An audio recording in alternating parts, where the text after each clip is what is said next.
The church was silent until she walked in, dressed in black, eyes calm, carrying a silver bucket of ice water. No one understood. Not until she reached the open casket and dumped the water straight on her husband's face. The Williams home sat on a quiet street in an upscale neighborhood, a stunning contemporary design that Corinne had created herself. On a crisp autumn morning, Corinne stood in her home office, sorting through the mail that had piled up during her week-long business trip to Chicago. Bills, bills, more bills, she muttered, separating envelopes into neat stacks. Then she paused, holding an official-looking envelope from their bank. She opened it, expecting a routine statement, but what she saw made her blood run cold. Their joint savings account, where they'd been depositing money for their future dream home in Colorado, showed a balance of just $742.16. That couldn't be right. There should have been over $2.3 million in that account. Corinne quickly logged into their online banking, her hands trembling slightly as she typed. The statement wasn't wrong. Transaction after transaction showed withdrawals, some small, some large, over the past 18 months, all made by Gareth. What the hell? She checked their other accounts. Their other account was nearly empty too. Only her personal account, which Gareth couldn't access, remained untouched. Corinne sat back in her chair, trying to make sense of it. Where had $2.3 million gone? She tried calling him again, straight to voicemail. Gareth, it's me. I just found the bank statement. Call me back immediately. Corinne paced the room, her mind racing. Something was very wrong. She opened her laptop and began searching through their digital records. Tax returns, investment accounts, credit card statements, looking for any clue. It took hours, but slowly a pattern emerged. Credit card statements showed charges at casinos in neighboring states. Cash withdrawals near those same casinos. Hotel rooms she knew nothing about. Restaurants where they'd never eaten together. Gareth had a gambling problem, a serious one. The front door opened and closed. Corinne, you home, honey? Gareth's voice called out from the entryway, sounding casual and upbeat, as if nothing was wrong. Corinne took a deep breath, closed the laptop, and went to face her husband. Gareth Williams stood in their kitchen, setting down a bag of groceries. At 42, he still had the athletic build of the college baseball player he'd once been. His dark hair was just beginning to gray at the temples, which Corinne had always thought made him look distinguished. His smile, the one that had first charmed her at a friend's barbecue 9 years ago, spread across his face when he saw her. There's my award-winning architect. How was Chicago? I missed you. He moved to embrace her, but Corinne stepped back. Where's our money, Gareth? His smile faltered slightly. What do you mean? The $2.3 million in our savings account. It's gone, all of it. Gareth's expression shifted through several emotions. There must be some mistake, he said, turning to unpack the groceries. I'll call the bank tomorrow. I already checked online. The money's gone, Gareth. Withdrawals all made by you. He kept his back to her, arranging vegetables in the refrigerator with unusual care. It's a temporary thing, Corinne. I had to make some investments. Investments? Corinne laughed bitterly. Is that what they call blackjack tables now? Gareth froze, then slowly closed the refrigerator and turned to face her. The charming smile was gone. You've been going through my things. I've been looking at our financial records after discovering our life savings has disappeared. Corinne corrected, her voice rising. How long have you been gambling, Gareth? Gareth ran a hand through his hair, a nervous gesture she'd seen countless times. It's not what you think. I had some losses. Yes, but I'm about to turn it around. I've got a system now, and there's a big game next weekend that— Stop! Corinne held up her hand. Just stop. Do you hear yourself? This isn't about a system or a big game. This is about addiction. You need help. I don't need help, Gareth snapped. What I need is for my wife to support me instead of attacking me the minute I walk through the door. Support you? Corinne's voice rose. You stole our life savings, money we worked for together. Money for our future. I didn't steal anything, Gareth said defensively. My name is on that account too. Corinne stared at him, suddenly seeing a stranger where her husband had stood. Who are you? Because the Gareth I married would never do this. Something cold flickered in Gareth's eyes. Maybe you never really knew me. Those words hung in the air between them, a terrible truth neither had acknowledged until now. I think you should stay somewhere else tonight, Corinne said quietly. I need space to think. This is my house too, Gareth protested. Yes, a house that I designed, that I put the down payment on, and that I've been making the mortgage payments on for the past year, apparently. Corinne said, Please, Gareth, just go. Fine, but you're overreacting. We'll sort this out. After he left, Corinne sat alone in their beautiful, empty house, feeling like her entire life had been built on quicksand. 8 years of marriage, and she'd had no idea her husband was capable of this level of deception. The following morning, Corinne woke after a restless night to find several missed calls from a number she didn't recognize. When she called back, a woman answered, Pacific Northwest Insurance. This is Rowena speaking. Corinne frowned. Someone called me from this number. Oh, yes, Miss Williams. We've been trying to reach you regarding the life insurance policy. What life insurance policy? There was a pause. The policy your husband took out last month. There was a question about the beneficiary information. He listed you, of course, but there was an issue with the secondary beneficiary designation. Corinne's mind was spinning. I wasn't aware my husband had taken out a new policy. Oh, Rowena sounded uncomfortable. It's quite a substantial policy. $5 million. Mr. Williams said it was because of his new position at work involving more travel. Standard procedure, really. $5 million new policy. Last month, just as their finances had deteriorated beyond hiding. I see, Corinne said carefully. And who was listed as the secondary beneficiary? That's actually the issue. He listed his mother, Claudia Williams, but there was a problem with her social security number. We just need the correct information. Corinne barely remembered the rest of the conversation. After hanging up, she sat motionless, connecting dots. Gareth had gambled away their savings. He'd taken out a massive life insurance policy. What was he planning? She tried calling him again. Still no answer. Corinne spent the day in a daze trying to make sense of everything. By evening, she'd made a decision. Tomorrow, she would confront Gareth, insist on addiction counseling, and they would need to meet with financial advisors to sort out the mess he'd created. If he refused, she would have to consider divorce. As she was preparing for bed, her phone rang. Unknown number. Mrs. Williams. A grave male voice asked, This is Officer Beckett Daniels with the Coast Guard. I'm afraid there's been an accident.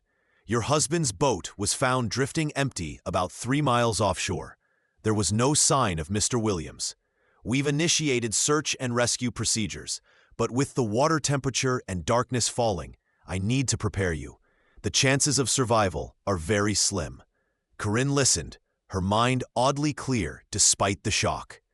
When did this happen? A passing vessel reported the empty boat around 5:30 p.m. We've been searching for about 4 hours now. As Officer Daniels continued explaining the search efforts, Corinne walked to her home office and opened her laptop. The browser was still open to their bank accounts from yesterday. She refreshed the page. A new transaction appeared. Time-stamped 4:45 p.m. today. Transfer to offshore account 742.16. The remaining balance of their savings account. Their account now showed exactly 0. Corinne cut Officer Beckett Daniels off mid-sentence. When did you say the boat was found? Around 5:30 p.m. Ma'am, but your husband could have fallen overboard sometime before that. Or exactly 45 minutes before that, immediately after emptying their bank account. I understand, Corinne said. Please keep me updated on the search. She hung up and sat in perfect stillness for several minutes. Then she opened a fresh browser window and typed, How to fake your own death by drowning. The results were illuminating. Nobody was found. Remote location. Boat left adrift. Transferring assets beforehand. Gareth wasn't dead. He was running. A new text message appeared on her phone from another unknown number. I'm so sorry about Gareth. I'm here if you need anything. Rowena from Pacific Northwest Insurance. Corinne stared at the message, a final piece clicking into place. Rowena from the insurance company, the same company where Gareth worked. The overly personal message from a supposed customer service representative. Gareth wasn't just running. He was running with someone, and they'd planned to take the $5 million insurance payout with them. In that moment, as shock gave way to understanding, something shifted in Corinne Williams. The grief that should have overwhelmed her was replaced by a cold, clear focus. She didn't know how yet, but Gareth Williams was about to learn that he'd made a terrible mistake. The boat Gareth had supposedly fallen from was a 28-foot cabin cruiser they'd purchased 3 years ago. Corinne had always been nervous on the water, so it had essentially become Gareth's toy, something he took out with friends or business associates. Now she realized it had been the perfect setup. Gareth knew she rarely joined him on boating trips. He knew she couldn't confidently navigate the vessel herself. If he disappeared from it, Corinne walked through their house with new eyes, looking for any additional clues Gareth might have left behind. In his home office, she found credit card statements hidden from her, showing purchases of men's clothing she'd never seen him wear, a prepaid phone receipt, and most damning of all, tucked behind the spare tire in the garage, a waterproof bag containing a passport in Gareth's name with a slightly altered birth date. Had been planning this for months. Morin was still processing this revelation when Officer Beckett Daniels called again around midnight. "Mrs. Williams, I'm afraid we've had to suspend the active search for tonight. Water conditions have deteriorated, and we found no sign of your husband. We'll resume at first light, but I must prepare you for the possibility that this may become a recovery operation rather than a rescue." "I understand," Corinne said. "Thank you for everything you're doing. A victim advocate will be contacting you in the morning. Is there someone who can stay with you tonight? Family or a friend?" "Yes," Corinne lied. "My sister is on her way." After hanging up, Corinne made a decision. If Gareth wanted to play dead, she would let him think he'd succeeded. For now, she went to her computer and did something that would have been unthinkable just 24 hours earlier. She didn't delete Gareth's browser history, showing searches for how to fake drowning deaths and countries with no extradition. Instead, she took screenshots and saved them to a hidden folder. Then she went to bed. She slept soundly for the first time in weeks. The next morning, Corinne began her performance as the devastated widow. She called her office, her voice breaking appropriately as she explained about Gareth's accident. She accepted the Coast Guard's offer of a victim advocate, a kind woman named Nadine, who arrived with resources about grief counseling and the process of declaring someone legally dead. "It's very rare for bodies to be recovered after open water accidents like this," Nadine explained gently. "After 48 hours, the search will likely transition to recovery mode, but even then, the odds of finding remains are slim." Corinne nodded, dabbing at her eyes with a tissue. "What happens next? Legally, I mean. Well, without a body, your husband can't be officially declared dead for some time. The waiting period varies by state, but it's typically 7 years. Corinne looked appropriately shocked. 7 years? What am I supposed to do for 7 years? There are provisions for these situations. You can petition the court for a declaration of death in absentia after a reasonable search period, especially given the circumstances of his disappearance." Corinne nodded, filing away this information and his life insurance. Nadine looked sympathetic. "That can be complicated without a death certificate. Insurance companies often require substantial proof of death or wait until the legal declaration. However, in clear cases like boating accidents where extensive search, Gareth handled all the insurance matters. It's a bit familiar for a professional relationship, Nadine observed. But everyone grieves differently. Perhaps she knew him well through work. After Nadine left, promising to check in the following day, Corinne received the call she'd been expecting from the Coast Guard. The search was being called off. There was no sign of Gareth Williams. Conditions had been perfect for a thorough search, and the area had been completely covered. The official conclusion: Gareth Williams had fallen overboard and drowned. His body was likely carried out to sea by strong currents. Corinne thanked them for their efforts, her voice appropriately hollow. Then she made 3 phone calls. Corinne stood at the edge of the memorial garden, watching as people filed into the tasteful pavilion where Gareth's life would be celebrated. No casket, of course. No body had been found. Just an oversized portrait of Gareth in his best suit, smiling that winning smile, surrounded by white roses and navy blue ribbons, his favorite color. It had been 2 weeks since Gareth's accident, 2 weeks of Corinne playing the part of the grieving widow while secretly building her case. The security system was in place, tiny cameras hidden throughout their home. Ivy Morgan, the PI, was making progress tracking the money, and Corinne's divorce attorney had helped her secure their remaining assets against further pillaging. Claudia Williams, Gareth's mother, approached Corinne with a solemn expression. She had flown in from Arizona 3 days ago, staying in Corinne's guest room and accepting condolences with regal grace. "You look lovely, dear," Claudia said, adjusting the collar of Corinne's black dress. "Gareth would be proud of how you're handling this. Thank you for helping with the arrangements." "Claudia, I couldn't have done this without you." The older woman patted Corinne's hand. "He was my only child." The PI had discovered some interesting information about Claudia Williams, specifically that she had recently put her modest Arizona home on the market and had been researching properties in Belize, a country with no extradition treaty with the United States. "We should go in," Claudia said, guiding Corinne toward the pavilion. "People will expect us to greet them." The memorial service was everything Gareth would have wanted. Heartfelt but not overly emotional, with just the right balance of ceremony and celebration of life. Gareth's boss spoke about his dedication and charm. College friends shared stories of his athletic prowess and leadership. Neighbors praised his community involvement. Corinne listened to these tributes to a man who apparently never existed, at least not in the form they described. When it was Corinne's turn to speak, she approached the podium. The crowd fell silent, ready for the widow's heartbreaking tribute.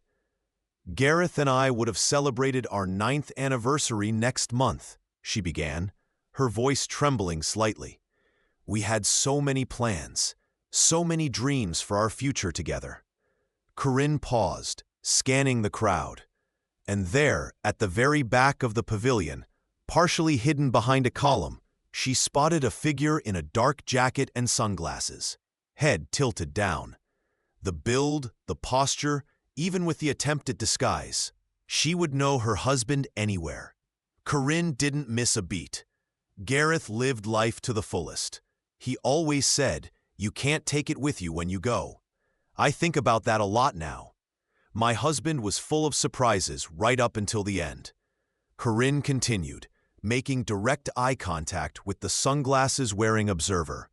She finished her eulogy with a quote about the unpredictability of life and returned to her seat beside Claudia. "Beautiful words, dear," Claudia whispered. Corinne noticed that during her speech, Claudia had been typing on her phone beneath her prayer book. After the service, guests gathered for a reception in the garden. Corinne accepted condolences with appropriate grief, all while keeping track of the figure in sunglasses, who was now moving carefully around the perimeter of the gathering. At one point, she excused herself and walked in that direction, only to see the figure quickly retreat around a corner. Rowena arrived fashionably late to the reception, dressed in a conservative black dress that couldn't quite hide her model-worthy figure. At about 30, she was nearly a decade younger than Corinne, with long blonde hair. "Corinne," she said, embracing her. "What a beautiful service. Gareth would have been so touched." Corinne returned the embrace, noticing how Rowena's eyes darted around the garden. "Thank you for coming, Rowena, and for all your support these past 2 weeks. Of course, anything you need, day or night. We're processing the claim as quickly as possible." "That's very thoughtful," Corinne said. "Actually, I was hoping we could meet tomorrow to go over the policy details." "Of course. Why don't I come to your house? That would be easier for you." "Perfect," Corinne agreed. "Around noon, I'll be there." Rowena's phone buzzed. "Excuse me, I should take this." As Rowena stepped away to answer her call, Corinne noticed how she angled her body away, speaking in hushed tones. A moment later, Corinne's own phone buzzed with a text from Ivy Morgan. The PI sunglasses man left in black Audi. Got a partial plate. Following now. Corinne slipped her phone back into her purse. Things were proceeding exactly as she'd hoped.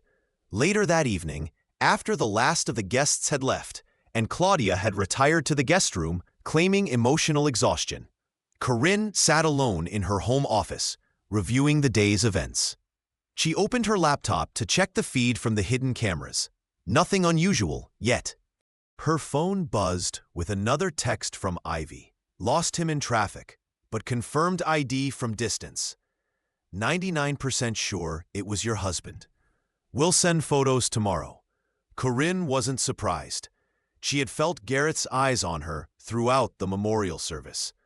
What kind of man attended his own funeral? A soft knock on her office door startled her. Claudia stood there in a silk robe, looking concerned. Still working, dear. You should rest. Corinne closed her laptop, just tying up loose ends. Gareth handled so much of our finances. I'm still trying to make sense of everything. Claudia entered the room, perching on the edge of a chair. Anything I can help with? That's very kind, but I think I've got it under control, Corinne said.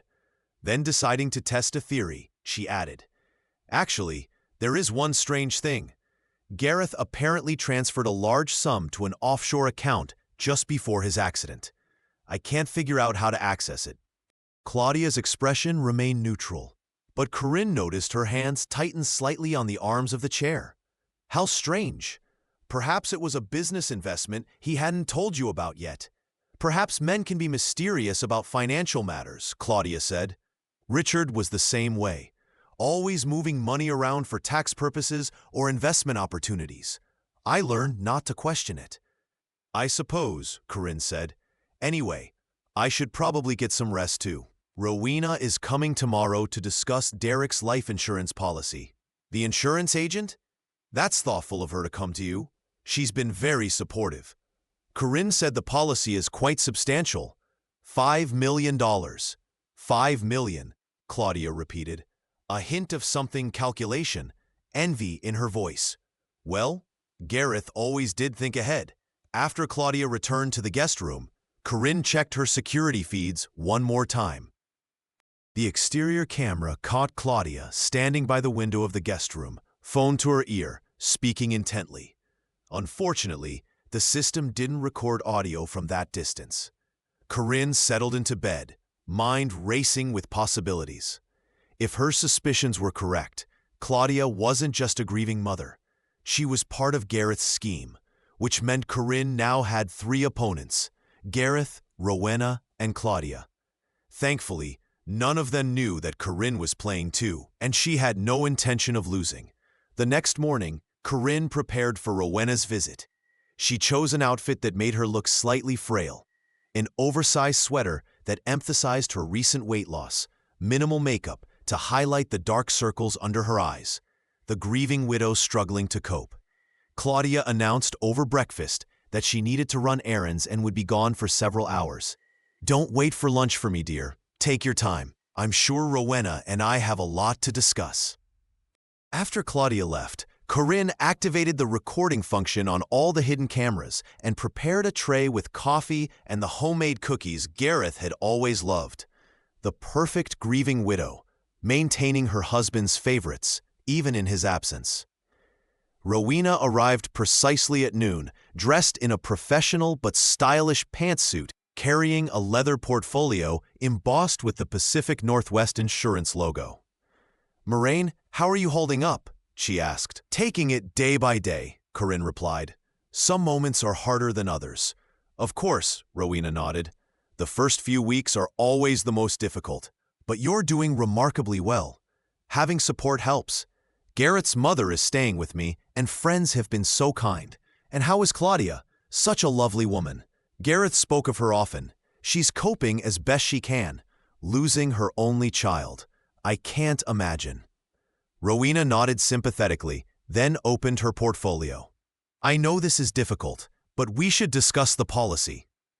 Given the circumstances of Gareth's passing, there will be some additional steps beyond a normal claim. I assumed as much, Corinne said. Nobody. No death certificate yet. Exactly. However, Pacific Northwest Insurance has protocols for these situations. The Coast Guard's report, the extensive search, the presumption of death. These all work in your favor? Corinne frowned slightly. In my favor? Rowena backtracked quickly. Poor choice of words. I simply meant that the evidence supports the claim, which will make the process smoother. I see, Corinne said. And how long does this process typically take? In cases like this, usually 3 to 6 months. We'll need the official Coast Guard reports, statements from witnesses who saw Gareth leave on the boat that day, proof that an adequate search was conducted, and eventually a court order declaring presumption of death. 6 months seems like a long time to wait when I'm struggling financially, Corinne said. With our savings tied up in investments, I can't access the mortgage payment due. Rowena reached out to pat her hand. Don't worry. In hardship cases, we can sometimes provide an advance on the policy to help with immediate expenses. How generous. That would be so helpful, Corinne said gratefully. Gareth handled all our finances. I'm still trying to make sense of everything he left behind. Rowena's phone buzzed. Sorry about that. Where were we? The advance on the policy, Corinne reminded her. As Rowena outlined the requirements, Corinne noticed her checking her phone repeatedly, clearly distracted by whatever message she'd received. Finally, she excused herself to use the bathroom. The moment Rowena was out of sight, Corinne activated the app on her phone that connected to the hidden cameras. The bathroom feed showed Rowena not using the facilities, but instead making a call, speaking in hushed but urgent tones. Thanks to the high-quality microphones, the words came through clearly. She suspects nothing. Just stick to the plan. Yes, I told her about the advance. No, Claudia isn't here.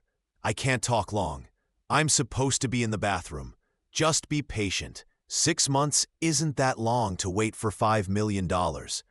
Corinne quickly closed the app as she heard the bathroom door open. Rowena returned, her professional composure restored. Now, about that advance, she continued, I'll need you to sign these preliminary claim forms. Just standard procedures acknowledging that Gareth is presumed deceased and that you're the primary beneficiary. Corinne accepted the forms, scanning them carefully.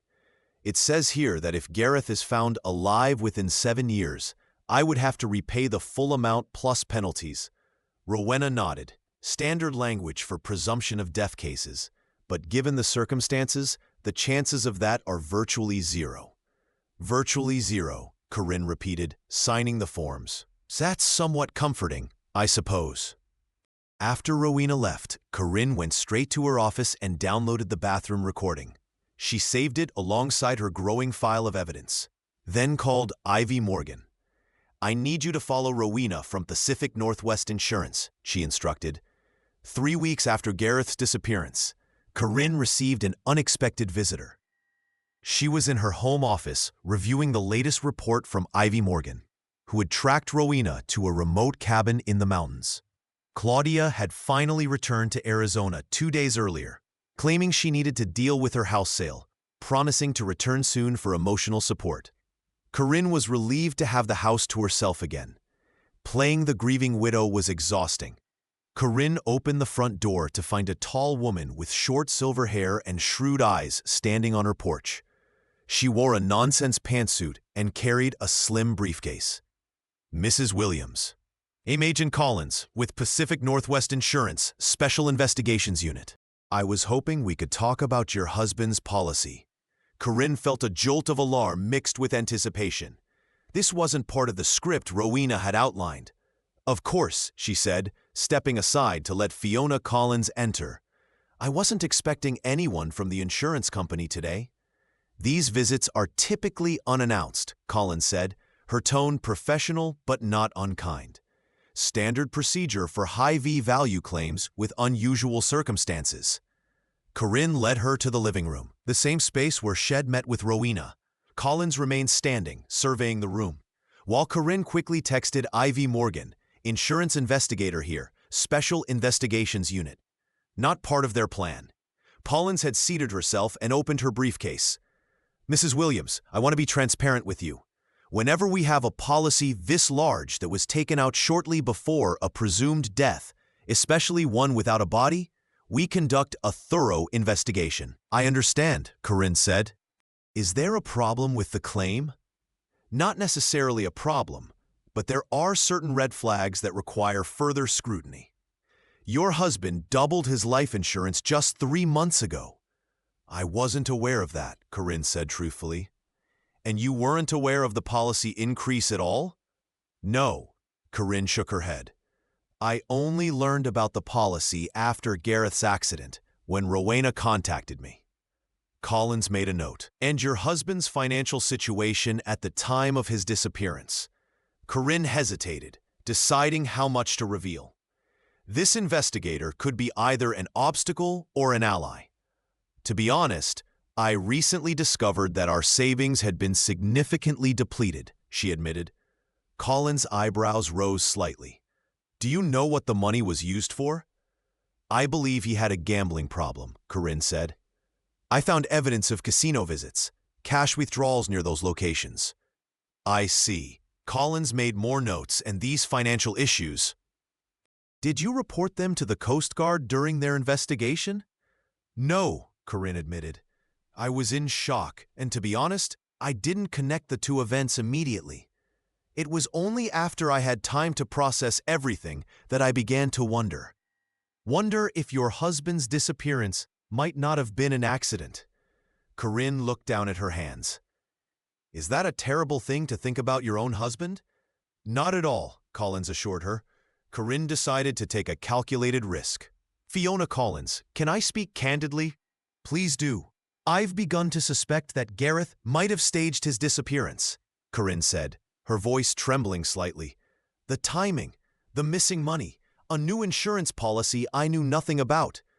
Have you shared these suspicions with anyone else? The Coast Guard? The police? No, Corinne shook her head. I have no proof. And to be honest, I was afraid. Afraid of what, Mrs. Williams? Afraid that if I voiced these suspicions and was wrong, I'd be dishonoring Derek's memory. And if I was right, afraid of what it would mean for my future, for his family. His mother has been staying with me. She's devastated by his death. Collins nodded. These are very difficult circumstances. I appreciate your candor. Corinne took another risk. There's something else, something I haven't told anyone. Collins leaned forward. Go on. The day Gareth disappeared, there was a transfer from our joint account, the last of our savings, about 7:42. It happened less than an hour before his boat was found drifting empty. Collins' expression sharpened. Do you have documentation of this transfer? Yes, Corinne stood. She retrieved her laptop and showed Collins the online banking records, pointing out the final transfer timestamp shortly before Gareth's disappearance. This is very helpful information, Mrs. Williams. Collins said. May I ask why you didn't share this with Miss Hughes? Corinne bit her lip. To be honest, I wasn't sure who I could trust. Collins made another note. Your instincts are good, Mrs. Williams. In my experience, trust should be earned, not freely given.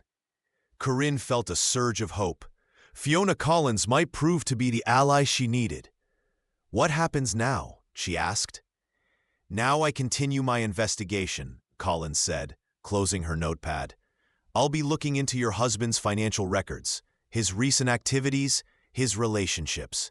Standard procedure. His relationships, Corinne repeated. Yes, Collins nodded. Was your marriage stable, Mrs. Williams? I had no suspicions until after his disappearance, she said carefully. But now, looking back, there were signs I missed. Late nights at work, business trips I wasn't invited to join, new clothes I never saw him wear. Classic patterns, Collins agreed. Would it surprise you to learn that Miss Hughes requested to be assigned specifically to your husband's policy when it was initiated 3 months ago? Corinne's surprise was genuine. She requested him specifically. Yes, Collins confirmed. Unusual, but not prohibited. Insurance agents often prefer to work with clients they feel comfortable with, or clients they're planning to defraud, Corinne thought. I'd like to help your investigation in any way I can, Corinne offered. Collins nodded, handing Corinne a business card. I appreciate that, Mrs. Williams. My direct line is on the card. If you think of anything else, no matter how small, please call me immediately. As Fiona Collins was leaving, she paused at the door. One more thing. Miss Hughes mentioned you've applied for a hardship advance on the policy. Yes, Corinne confirmed. With our savings gone, I'm concerned about meeting expenses. I understand, Collins said. That application will be on hold pending my investigation. I hope that doesn't create too much hardship. I'll manage, Corinne assured her. After Collins left, Corinne immediately called Ivy Morgan and filled her in on the visit. This is actually good news, Ivy said. If the insurance company is investigating, they'll have resources and authority. We don't. Agreed, Corinne said. What's the latest on Rowena in the cabin? She visits every Tuesday and Saturday evening, stays overnight. The man never leaves the property, but my telephoto lens caught clear images of him on the deck. It's definitely your husband. Can you get closer? Maybe plant some listening devices? Risky, but possible. The property is pretty isolated. What's your goal here, Corinne? Corinne considered the question. I want justice. Gareth stole our savings, betrayed our marriage, and planned to disappear with $5 million that would have come out of the insurance company's pocket. He doesn't get to win this game. Well, he's obviously getting nervous, Ivy reported. After watching your visitor today, I'm assuming the woman in the pantsuit was the investigator. I followed her back to her office. 2 hours later, your husband and Rowena had a heated discussion on the cabin deck. Lots of gesturing, clearly arguing. Then they went inside and packed up. They left about an hour ago. Corinne felt a chill. Left? Where did they go? I followed them to a motel about 40 miles from here. They checked in under the names David and Sarah Miller. Paid cash. They're changing the plan, Corinne realized. What do you think they'll do next? Ivy asked. He'll come back from the dead, she said with sudden certainty. He'll realize the insurance investigation might uncover their plan. So, he'll create a new story. One where he's the victim, not the villain. How do you figure? Because that's who Gareth is, Corinne explained. He can't stand to be the bad guy, even when he's clearly in the wrong. He'll come up with a story that makes him sympathetic. Something that explains his disappearance while absolving him of blame. Like what? Ivy asked. Amnesia. Corinne said he'll claim he fell overboard, was rescued by someone, fisherman maybe, and couldn't remember who he was. He's been struggling to regain his memory all this time, and now has finally remembered enough to come home. That's actually plausible, Ivy admitted, and would explain the missing money without admitting to fraud. Exactly, Corinne said. So what's our move? Corinne smiled grimly. We prepare for a miracle. My husband is about to return from the dead, and I need to be ready to welcome him home exactly as he expects me to. That evening, Corinne sat in her home office, preparing for Gareth's inevitable return. She reviewed all the evidence she had gathered. It was substantial, but would it be enough to prove insurance fraud, to prove that Gareth had willingly abandoned his life, emptied their accounts, and attempted to fake his death for financial gain? Corinne needed more. She needed Gareth to incriminate himself. Her phone rang. Fiona Collins, Mrs. Williams. I wanted to update you on some developments in my investigation. We've uncovered several concerning transactions in your husband's financial records. Large cash withdrawals, as you mentioned, but also purchases of camping equipment, a prepaid phone, and a bus ticket to Mexico dated 3 days after his disappearance. Mexico. Corinne feigned surprise. Yes, the ticket was never used, but the purchase was made using your husband's credit card 2 weeks before he disappeared. That seems definitive, Corinne said. It's certainly suspicious, Collins agreed. I've also interviewed several of your husband's colleagues. 2 of them mentioned that Gareth seemed particularly close to one of our agents, Rowena Hughes. They were often seen having lunch together, and one colleague reported seeing them leaving a hotel together during a company conference in Portland last year. "Are you suggesting my husband was having an affair with Miss Hughes?" Collins said carefully. "The evidence suggests a relationship beyond professional boundaries." "I see," Corinne said quietly. "Fiona Collins, I appreciate your thoroughness. We're getting closer to the truth, Mrs. Williams. I've also flagged your husband's passport in the system. If he attempts to use it at any border crossing or airport, we'll be notified immediately." 4 days after Agent Collins' visit, Corinne's prediction came true. It was just after 9 p.m. She was in the kitchen making tea when the doorbell rang through the security camera feed on her phone. Gareth had returned from the dead. Corinne took a deep breath, slipped her phone into her pocket, and went to open the door. The man who stood before her was a carefully constructed version of her husband, thin, exhausted, with haunted eyes and dirty clothes that still somehow managed to look artfully distressed. "Corinne, it's me. I'm home." "Gareth," she whispered, "is it really you? How? How is this possible?" He stumbled forward, catching her in his arms. The devoted husband, returning to his beloved wife. "I fell overboard," he explained. "The current was so strong. I thought I was going to die. But some fishermen found me, pulled me into their boat. I couldn't remember anything, who I was, where I came from.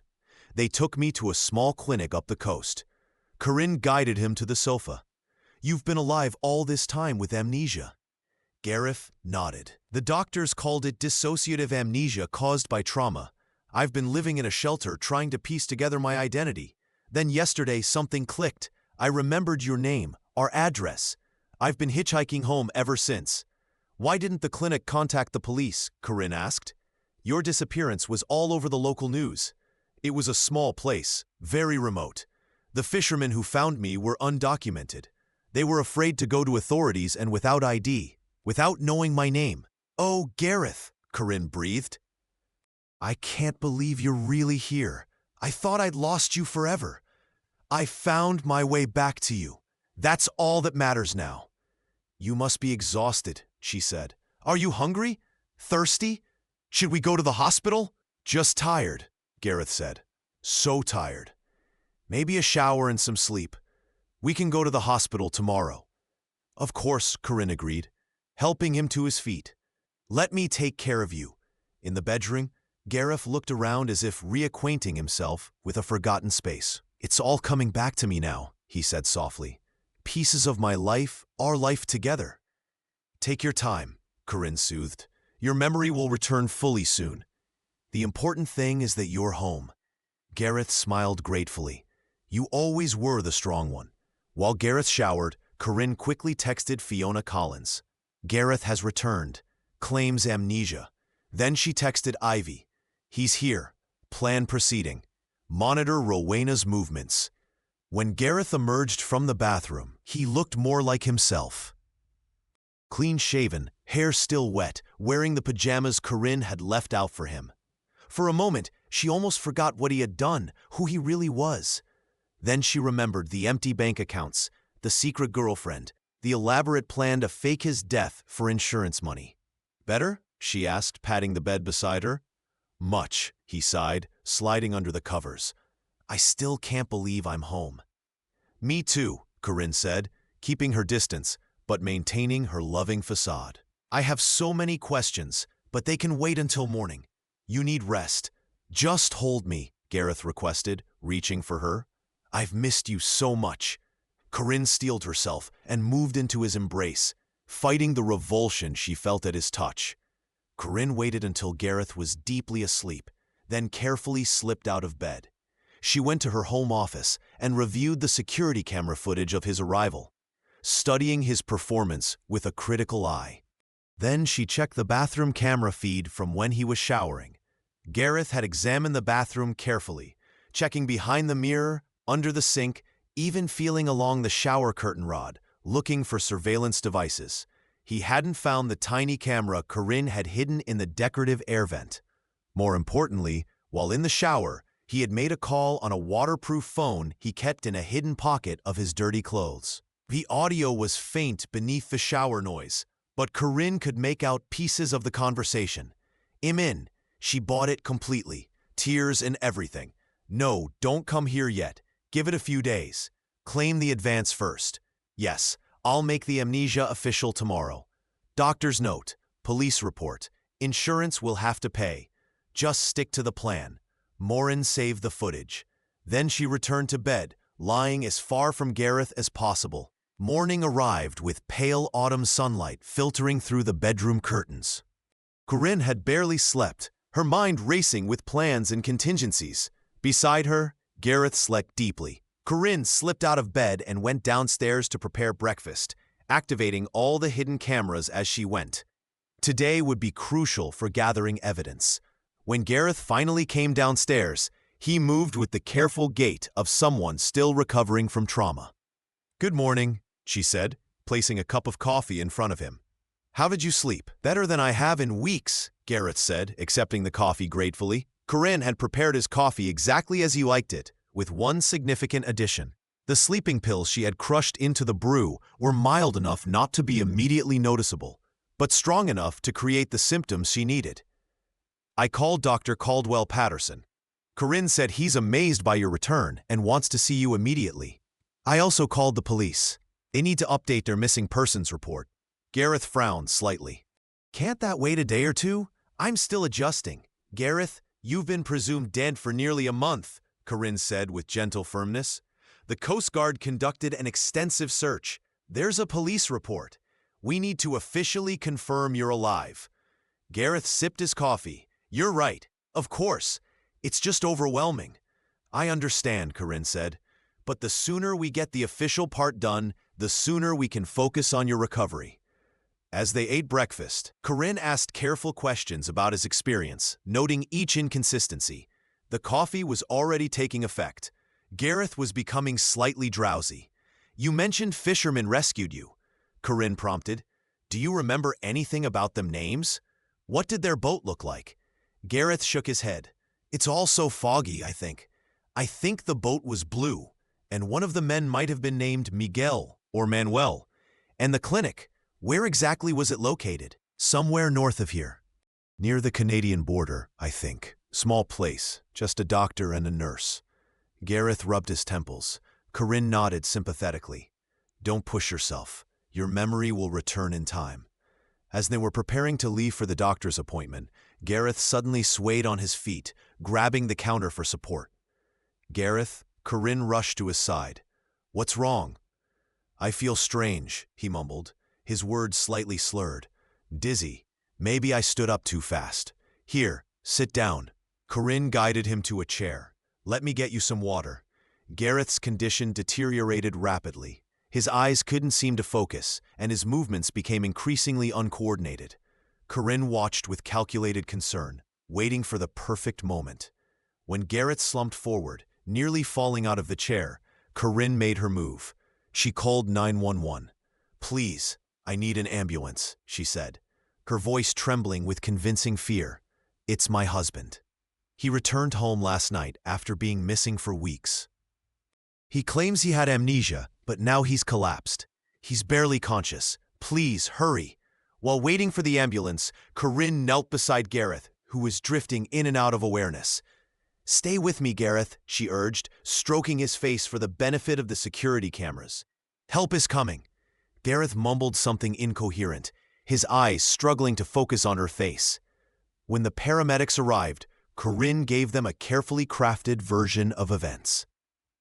Gareth had disappeared in a boating accident weeks ago, had just returned last night claiming amnesia, and had suddenly collapsed this morning. "He hasn't been evaluated by any medical professionals yet," she explained as they loaded Gareth onto a stretcher. "He refused to go to the hospital last night, saying he just needed rest." "We'll take good care of him, ma'am," one paramedic assured her. "Which hospital would you prefer?" "Mercy General," Corinne said without hesitation. She had chosen the hospital carefully. It was where her friend Sarah worked as a psychiatrist, specializing in trauma and memory disorders. Corinne followed the ambulance in her car. making two important calls on the way. First to Sarah, giving her a brief but essential overview of the situation. Then to Agent Collins. "Gareth has been taken to Mercy General," she reported.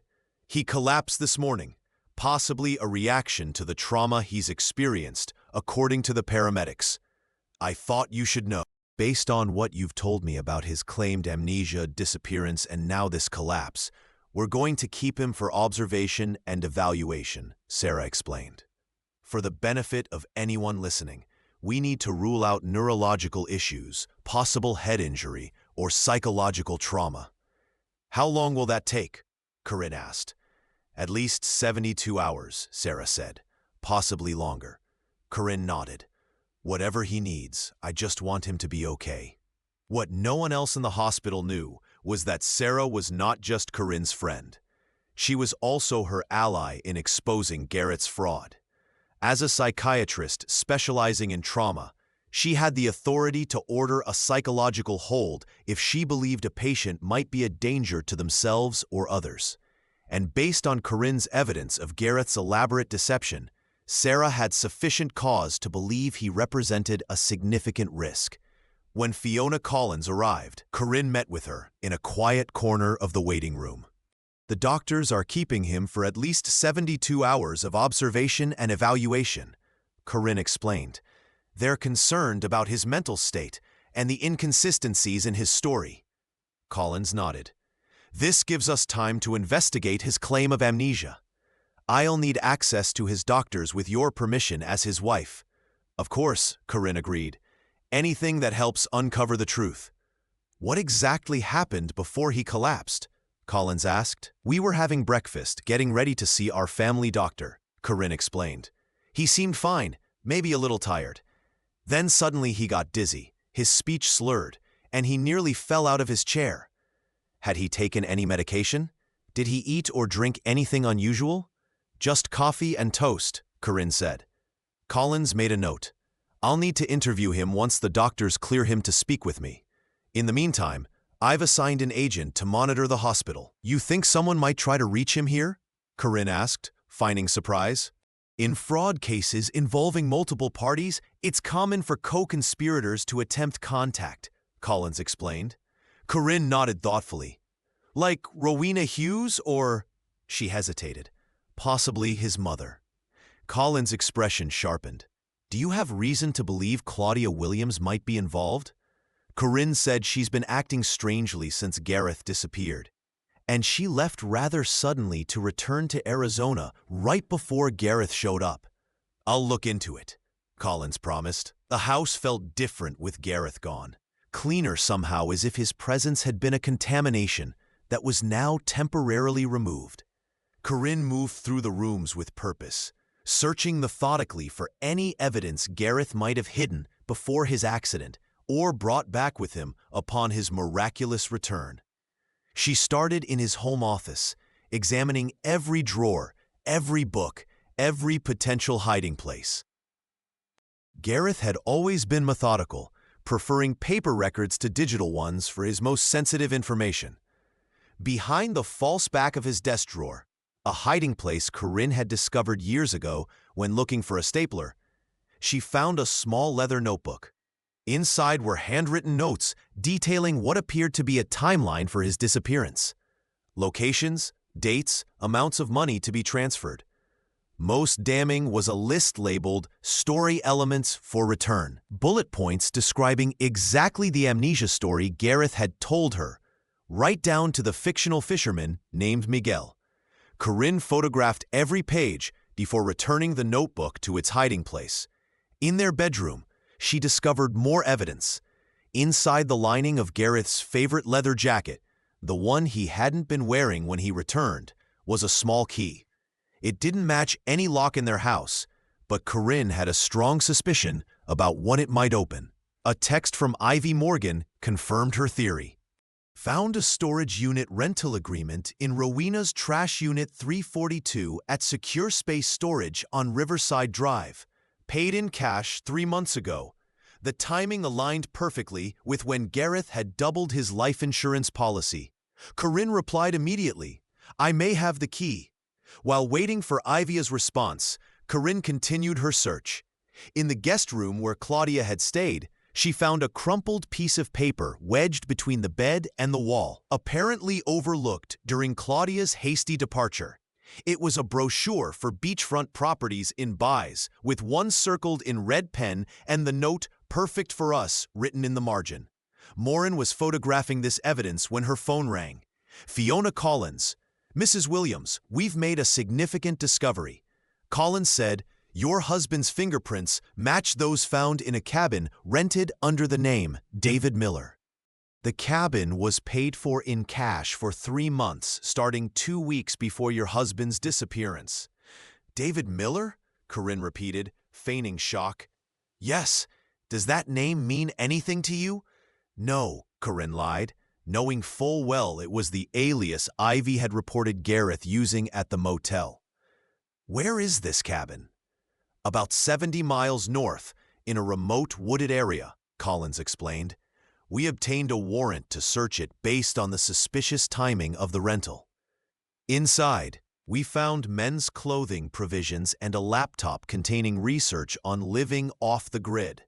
"So, he was hiding out there after his accident?" Corinne asked. "It appears so," Collins confirmed. "And he wasn't alone. We found women's clothing as well, along with 2 distinct sets of fingerprints. Your husband's and another person's we're still trying to identify. Rowena Hughes," Corinne suggested quietly. "We're checking that possibility." Collins said, "I've requested Miss Hughes's fingerprints from our HR department under the guise of updating security clearances." "What does this mean for Gareth?" "It means his amnesia story is almost certainly fabricated." Collins said, "No one with amnesia rents a cabin under a false name. We're building a case for insurance fraud." "I understand." Corinne said, "Will you arrest him at the hospital?" "Not yet. We want to see who contacts him, who might be working with him." After hanging up, Corinne received another text from Ivy. "Key works. You won't believe what's inside. Sending photos now." The images that appeared on Corinne's phone were astonishing. The storage unit contained suitcases packed with clothing, boxes of household items, a laptop, and most importantly, a file box containing what appeared to be multiple sets of identification documents, passports, driver's licenses, credit cards, all with Gareth's photo, but different names. "There's more." Ivy texted. "Found jewelry that looks expensive. Not your style based on what I've seen you wear. Guess it belongs to another woman." Rowena's, Corinne thought. She recognized a distinctive sapphire pendant that Rowena had worn to Gareth's memorial service. Apparently her favorite piece. "Also found a burner phone," Ivy continued. "Managed to access it. Text between D and S, discussing plan. Explicit mentions of insurance money. New identities. Plus a third person referred to as LLR. Claudia." Gareth's mother wasn't just aware of the plan. She was an active participant. "Get everything back exactly as you found it," Corinne instructed. With each new piece of evidence, the case against Gareth, Rowena, and Claudia grew stronger. But Corinne wasn't satisfied with simply exposing their fraud. She wanted Gareth to face the consequences of his betrayal in the most public, most humiliating way possible. She began formulating the next phase of her plan, one that would require perfect timing and a flair for the dramatic that matched Gareth's own. Meanwhile, at the hospital, Gareth was not having a good day. According to Sarah, he had woken from his sedation, angry and confused, demanding to be released. When told he was being held for psychological evaluation, he had become belligerent, insisting there was nothing wrong with him. He claimed his collapse must have been due to exhaustion from his ordeal. Sarah reported by phone. When I pressed him for details about his amnesia experience, he became defensive and changed several elements of his story. "Did he try to contact anyone?" Corinne asked. "He asked for his phone, which we haven't provided, and he requested that we call his mother to let her know he's alive. We told him you would handle family notifications." "Perfect," Corinne said. "Keep him there as long as legally possible." "The 72-hour hold is just the beginning," Sarah assured her. Based on his inconsistent statements and apparent delusional thinking, insisting on an amnesia story that evidence contradicts, I can recommend an extended evaluation period if necessary. 2 days into Gareth's hospital stay, Corinne received an unexpected visitor at home. Rowena Hughes appeared on her doorstep, looking appropriately concerned in a modest black dress, still playing the role of the supportive insurance agent. "Corinne, I just heard Gareth has been found alive. It's a miracle. How is he?" Corinne invited her in, secretly activating the recording function on all hidden cameras. "He's in the hospital. He collapsed shortly after returning home. The doctors are keeping him for observation and psychological evaluation." "How terrible," Rowena said. "After everything he's been through, now this. Do they know what caused his collapse?" "They're still running tests," Corinne said vaguely. "They're concerned about his mental state. His amnesia story seems inconsistent." A flicker of alarm crossed Rowena's face before she controlled it. "Inconsistent? In what way?" "Oh, small details. The doctors say that's normal with trauma-induced memory loss. The brain fills in gaps with confabulations, false memories that seem real to the patient." Rowena relaxed slightly. "That makes sense." "Yes," Corinne agreed. "It's almost unbelievable. One day I'm a widow. The next, my husband returns from the dead. About that, obviously the insurance claim will need to be withdrawn now that Gareth has been found alive." "Of course," Corinne nodded. "I brought the forms." Rowena removed several documents from her handbag. "And I should mention the advance you applied for was still being processed. So fortunately, there's nothing to repay." "I understand. I'm just grateful to have Gareth back." "Is Gareth expected home soon?" Rowena asked casually. "The doctors aren't sure. Corinne said they're concerned about his mental state." "What hospital is he in? I should send flowers from the company." Corinne smiled thinly. "Mercy General, but he's not allowed visitors yet." "Of course." Rowena nodded. "Well, please give him my best when you see him." After Rowena left, Corinne reviewed the security footage. As she suspected, Rowena had used a moment when Corinne went to the kitchen for water to quickly search through papers on the coffee table and take photos of several documents with her phone. Corinne immediately called Agent Collins. "Rowena Hughes just left my house. She was taking photos of documents." "Interesting." Collins said, "We just received confirmation that her fingerprints match those found in the cabin with your husband, and we've been monitoring her phone. She made a call immediately after leaving your house to a burner phone we haven't been able to trace." "Claudia Williams," Corinne suggested. "I'm convinced she's involved as well." "We're looking into that connection," Collins confirmed. "In the meantime, your husband has made a remarkable recovery at the hospital. Too remarkable. According to Dr. Hughes, his symptoms have disappeared completely and he's now demanding to be released." "What will happen when he's released?" Corinne asked. "We don't have enough evidence yet to arrest him for insurance fraud," Collins admitted. "We can prove he was living in that cabin during his supposed amnesia period, but not that he deliberately staged his disappearance to claim the insurance money." "What if he tries to disappear again? We have surveillance on him and on Miss Hughes." Corinne considered this. "What if I could get him to confess, to admit the whole scheme?" "That would certainly strengthen our case," Collins said carefully. "But I can't advise you to put yourself at risk, Mrs. Williams." "I understand," Corinne said, "but I think I know exactly how to make him reveal the truth." After hanging up, Corinne received a text from Sarah. "Gareth's claiming chest pains now. Says it might be cardiac-related trauma from his near drowning. We're running tests, but I think he's faking to get transferred out of cycle." She texted back, "Let him think it's working. Make it seem like you believe him." The following morning, Corinne received the news she had been expecting. Gareth had apparently suffered a mild heart attack during the night and was being transferred to the cardiac unit for treatment and observation. Sarah's message was clear. "He's faking, but we're going along with it. Monitoring equipment shows normal cardiac function. This was Gareth's next move in their chess game. A second death that would allow him to escape the psychiatric hold and eventually the hospital altogether." Corinne needed to stay one step ahead. She called Agent Collins immediately. "Gareth's faking a heart attack to get transferred within the hospital.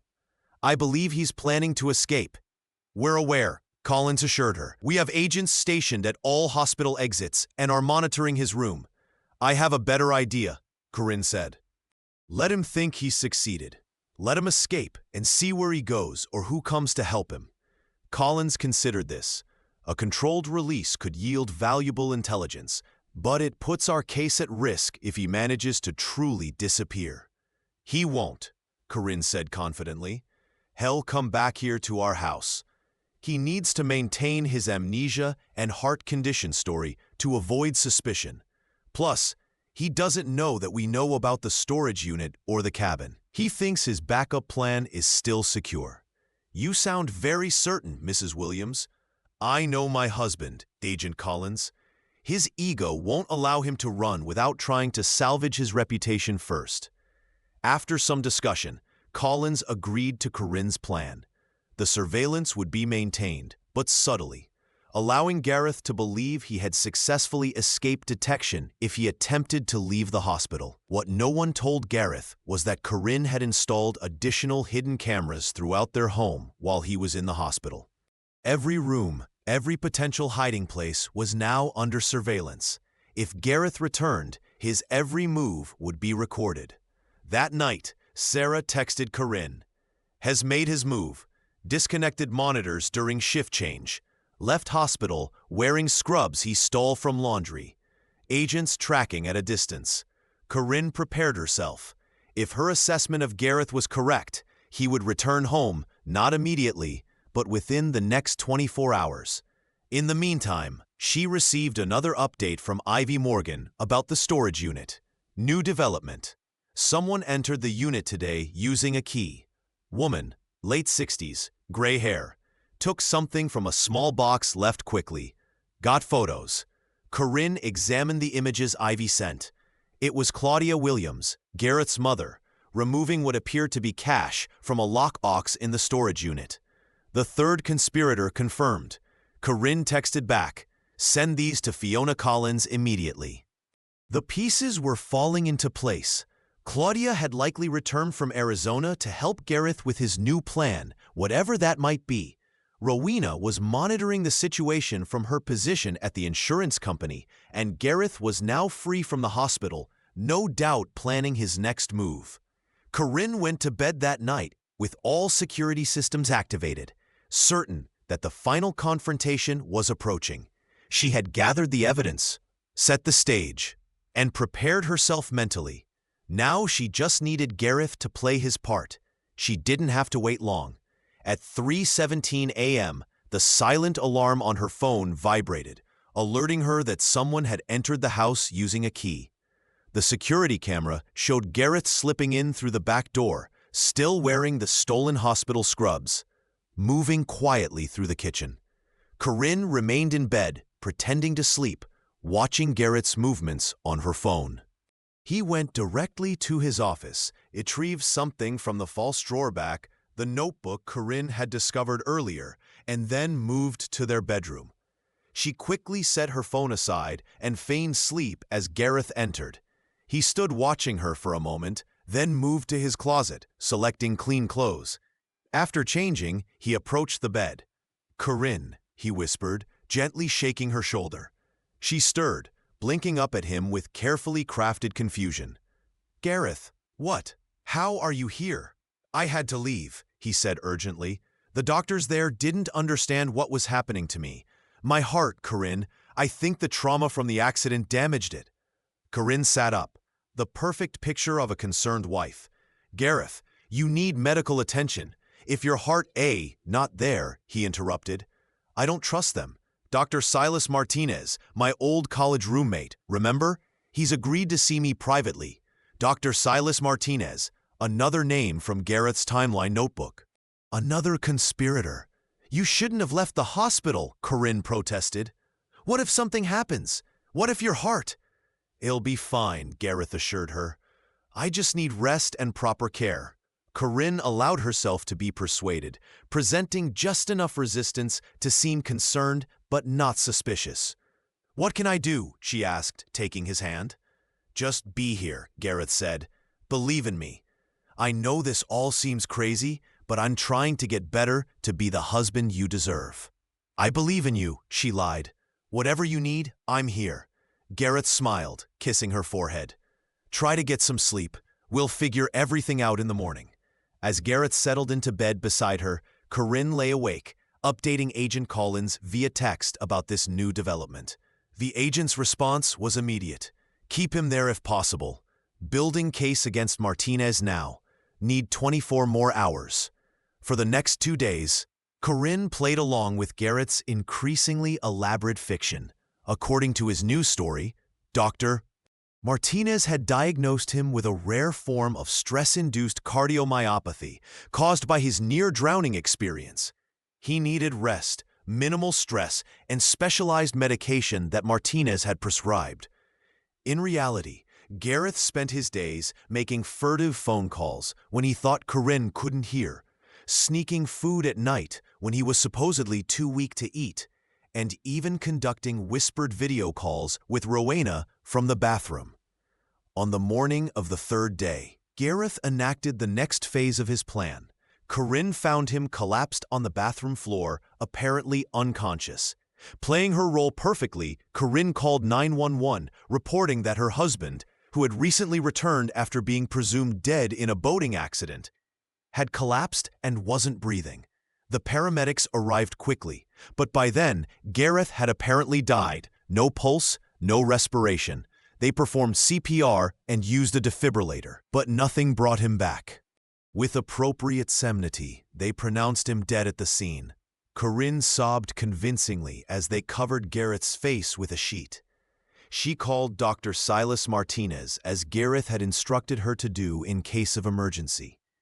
And within an hour, the doctor arrived to sign the death certificate without performing an autopsy, citing Derek's known heart condition as the cause of death. What Gareth didn't know was that Corinne had replaced the prescription pills he thought he was taking, actually harmless sugar pills, with a powerful sedative the night before. Not enough to cause real harm, but enough to make him appear dead to a cursory examination. With Dr. Silas Martinez's cooperation, he barely examined the body before signing the certificate. Gareth was pronounced officially dead. Morin arranged for the body to be taken to Green Meadows Funeral Home, as Gareth had specified in the emergency instructions he had given her. What Gareth didn't know was that the funeral director, Mr. Alaric Holloway, was a client of Corinne's architectural firm. Everything is arranged as you requested, Mrs. Williams, Holloway assured her when they met privately. The special sealed casket, the extended preservation techniques, and of course, the discreet monitoring system. And no one else knows, Corinne confirmed. Only my most trusted assistant, who will help prepare the body, Holloway assured her. Your husband will appear deceased to everyone at the funeral. The special breathing apparatus hidden in the casket design will keep him comfortable, and the sedative you provided will keep him still until the moment of revelation. Corinne nodded, satisfied with the arrangements. The funeral needs to be in 3 days. Can you manage that? Accelerated timeline, but yes, we can accommodate, Holloway agreed. Open casket viewing as you specified. Absolutely, Corinne confirmed. With the funeral arrangements in place, Corinne began contacting friends, family, and colleagues. Everyone who had attended Gareth's first memorial service, plus some strategic additions. Fiona, I know it would mean a lot to Gareth if you could attend. He always spoke highly of his colleagues in the Pacific Northwest. Of course, I'll be there, Rowena assured her. Is there anything I can do to help with the arrangements? Actually, yes, Corinne said. Gareth had mentioned that if anything happened to him, he wanted to be buried with a particular item, a silver pocket watch that belonged to his grandfather. I can't seem to find it among his things. He said he might have shown it to you once. Does that ring any bells? The question was a trap, and Rowena walked right into it. Oh, the silver watch with the engraving inside the cover. Yes, I remember him showing me that. Corinne smiled to herself. Gareth had never owned a silver pocket watch, and certainly not one from a grandfather who had died before Gareth was born. Rowena had just revealed her intimacy with Gareth's possessions, knowledge, and insurance agent would have no reason to have. After completing the calls, Corinne met with Agent Collins to finalize the details of their plan. "We have enough evidence for arrest now," Collins informed her. "Dr. Silas Martinez's involvement sealed it. He's agreed to cooperate in exchange for leniency. But you're waiting for the funeral," Corinne confirmed. Collins nodded. "Your plan offers the opportunity to catch all three conspirators together with irrefutable evidence of their fraud, and legally sound," Corinne pressed. "We've consulted with the district attorney. As long as we're simply observing a situation you've created, not entrapping or encouraging illegal activity, the evidence will be admissible. You're not a law enforcement officer, so different rules apply to your actions." Corinne nodded, satisfied. Then we proceed as planned. The day of the funeral arrived with perfect dramatic timing. Overcast skies, occasional rumbles of thunder in the distance, nature providing the appropriate backdrop for the somber occasion. Corinne dressed carefully in a black dress, elegant but understated, appropriate for a woman who had lost her husband twice in the span of a month. Claudia had arrived the day before, staying at a hotel this time rather than at Corinne's house, claiming it held too many memories. Now, Green Meadows Funeral Home was transformed for the occasion. Floral arrangements in navy blue and white, Gareth's favorite colors, adorned the chapel. The sealed casket, specially designed with hidden air vents and monitoring equipment, sat at the front, open to display. Corinne had specified that the funeral would be recorded for family members who couldn't attend, providing perfect cover for the multiple cameras positioned throughout the chapel to capture the coming revelation from every angle. Guests began to arrive at 1:30 p.m. Gareth's colleagues from the insurance company, neighbors, friends from his college days. Claudia sat in the front row, appropriately devastated in an expensive black suit, occasionally dabbing at her eyes with a handkerchief. Rowena arrived looking suitably solemn, though Corinne noticed her eyes darting nervously around the room, perhaps searching for any sign that this was a trap. At precisely 2 p.m., the service began. The funeral director offered a gentle welcome, speaking of life's unpredictability and the cruel twist of fate that had returned Gareth briefly, only to take him again. A college friend delivered a brief eulogy, speaking of Gareth's charm and vitality. A cousin performed a moving rendition of Amazing Grace. Throughout it all, Corinne sat in the front row, the perfect grieving widow, her eyes occasionally drifting to the open casket where Gareth lay, apparently lifeless, but actually in a heavily sedated state that would wear off precisely when needed. Finally, it was Corinne's turn to speak. She approached the podium, the weight of two deaths seemingly heavy on her shoulders. "When Gareth disappeared at sea, I thought I had lost him forever," she began. "When he returned, it seemed like a miracle, a second chance at the life we had built together. And now to lose him again." The audience watched with sympathy, unaware that they were about to witness something unprecedented. Gareth always said he wanted to be remembered for his transparency, his honesty. He believed in facing truth directly, no matter how difficult. Corinne stepped away from the podium and moved toward the casket. "Before we say our final goodbyes, I want to honor Gareth in a way that I believe he would appreciate, a tradition from his mother's side of the family that he once mentioned to me." Claudia shifted uncomfortably in her seat, clearly confused. There was no such tradition. From beneath the podium, Corinne retrieved a silver bucket filled with ice water. "Gareth always said he wanted to be refreshed one last time before his final rest. A symbolic cleansing of the spirit as it transitions to whatever comes next." Murmurs of confusion rippled through the audience. This was not a familiar ritual to anyone present. Claudia half rose from her seat, alarm crossing her face. "Corinne, I don't recall any such," she began. But Corinne was already at the casket.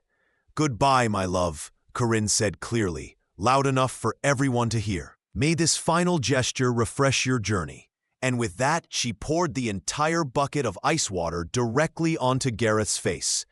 The effect was instantaneous and electrifying.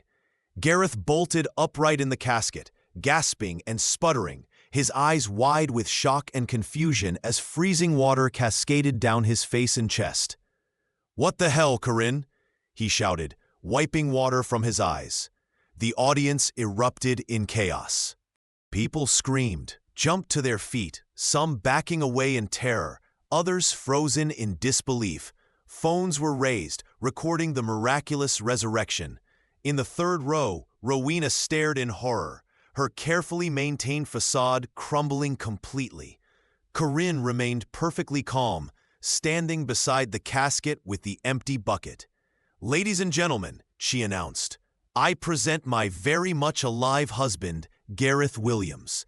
Gareth looked around wildly, taking in the funeral setting, the shocked faces, the cameras recording everything. Comprehension dawned in his eyes.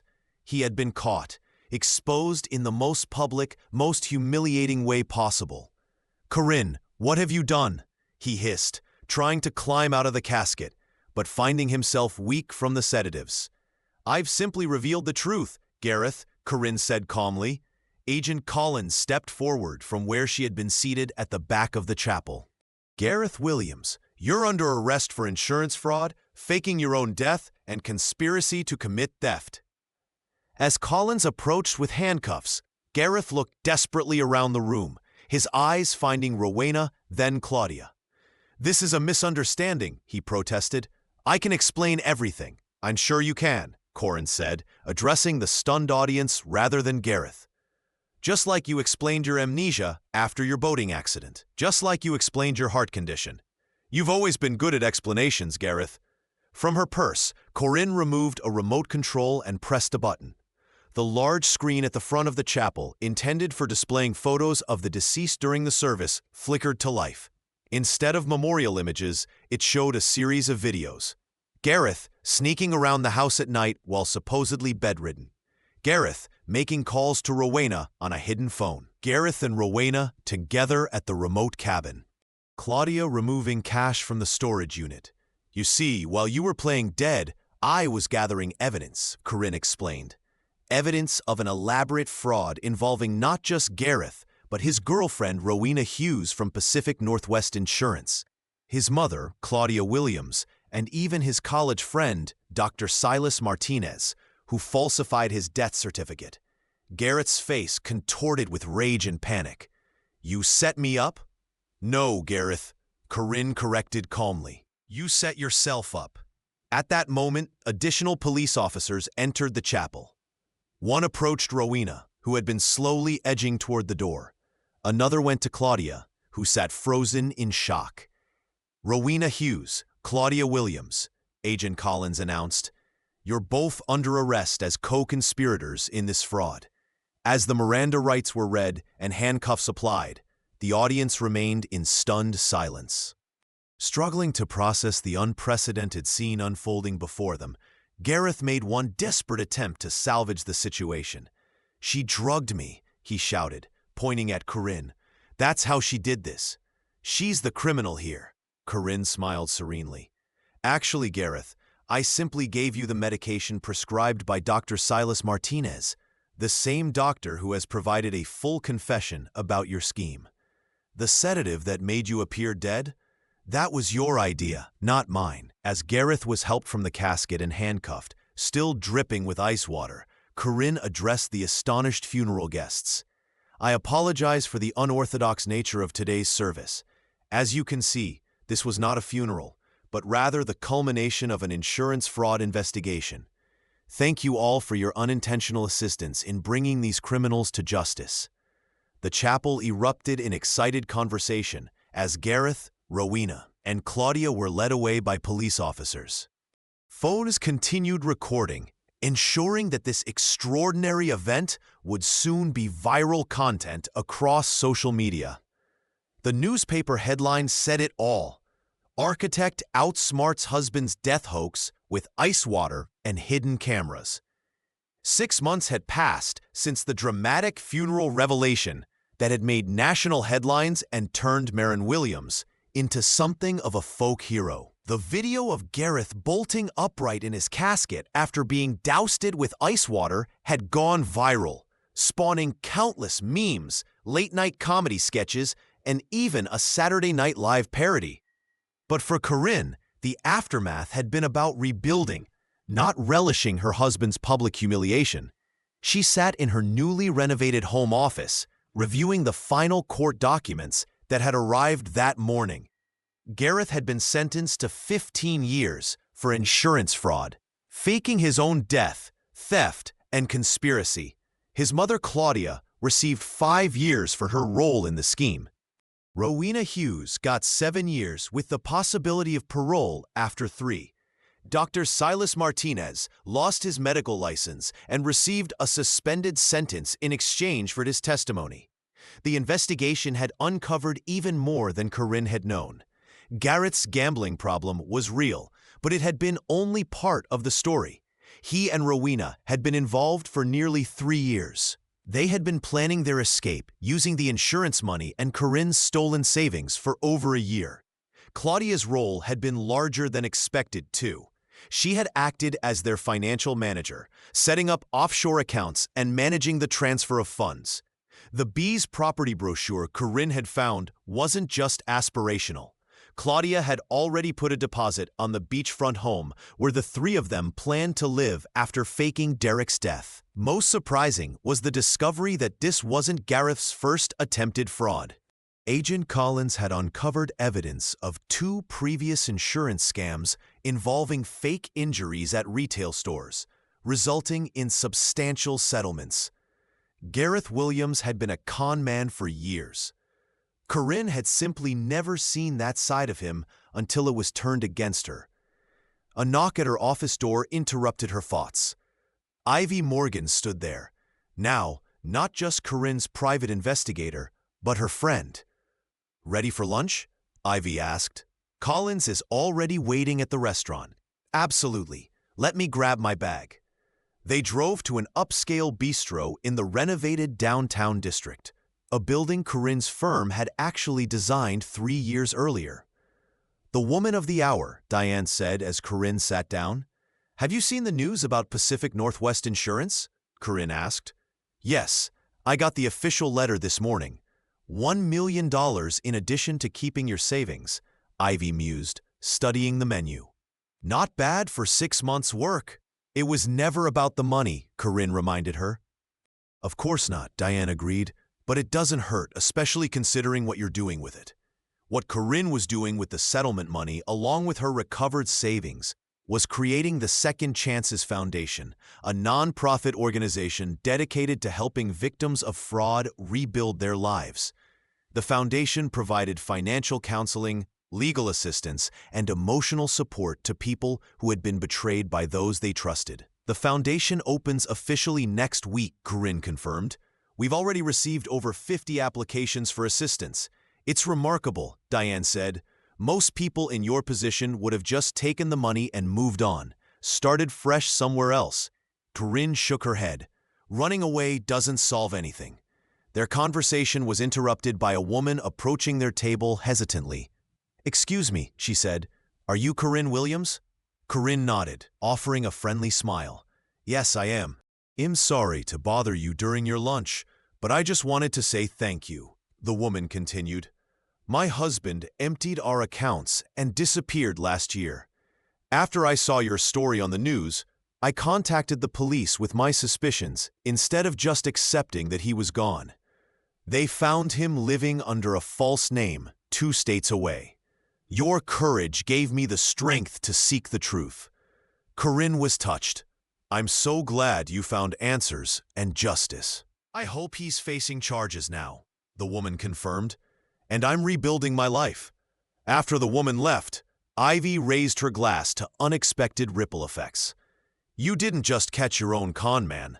You're helping others catch theirs." "I'll drink to that," Diane agreed, raising her glass as well. Corinne joined the toast, reflecting on how differently things had turned out from what she had imagined 6 months ago, when she first discovered Gareth's betrayal. She had been focused solely on exposing his fraud. She hadn't anticipated becoming an advocate for other fraud victims or finding a new purpose in helping others navigate similar betrayals. After lunch, Corinne returned to her office to finalize preparations for the foundation's opening. Corinne's phone rang. The caller ID showed Miles Carson, her attorney. "Corinne, good news," Blake said when she answered. "The insurance company has transferred the settlement funds. They're in the foundation's account now." "Perfect timing," Corinne replied. "We're opening next week." "There's more," Blake continued. "I received a letter from Gareth's attorney today. He wants to schedule a meeting with you." Corinne frowned. "What for?" "Apparently Gareth wants to apologize in person. Says he's been doing a lot of thinking in prison." Corinne considered this. 6 months ago, she would have dismissed this as yet another manipulation. Now, she wasn't so sure. "Tell him I'll consider it," she finally said. "But not right away. I have a foundation to launch." "Well do," Blake agreed. "And Corinne, for what it's worth, I'm proud of how you've handled all this. Not many people would turn such a personal betrayal into something that helps others." After hanging up, Corinne walked to the large window overlooking the city. The skyline featured several buildings she had designed over the years, tangible proof of her creative vision and professional success. But the foundation represented something different, something deeper. It was about transformation, about taking the worst experience of her life and reshaping it into something that could help others heal. The doorbell chimed, indicating someone had entered the foundation's front office. Corinne turned to find Fiona Collins standing in the doorway, holding a gift-wrapped package. "Sorry to drop by unannounced," Diane said, "but I wanted to give you this before your official opening." Corinne accepted the package, unwrapping it carefully. Inside was a beautiful silver bucket, smaller and more elegant than the one she had used at the funeral, but unmistakably similar. "I thought it could be a sort of mascot for the foundation," Diane explained with a smile. Corinne laughed, turning the bucket in her hands. "It's perfect. You'll display it prominently." "There's something else," Diane said, her expression becoming more serious. "I've been offered a position with the FBI's Financial Crimes Division."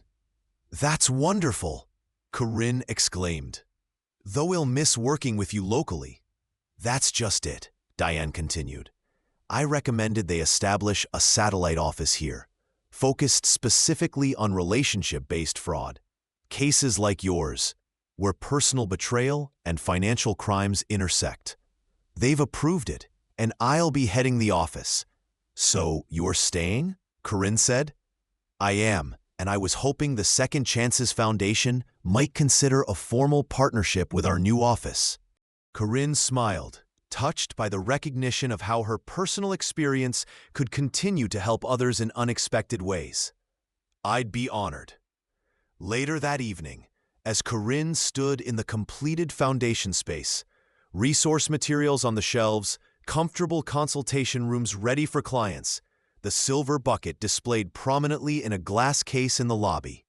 She felt a sense of completion that had been missing for months. The foundation's motto, engraved on a plaque beside the bucket, read, "Truth, like water, finds its way through any barrier." Her phone buzzed with a text from Ivy. "Just saw the news. Gareth's appeal was denied. All sentences upheld." Corinne replied with a simple thumbs-up emoji. Gareth had thought he could bury her with his lies.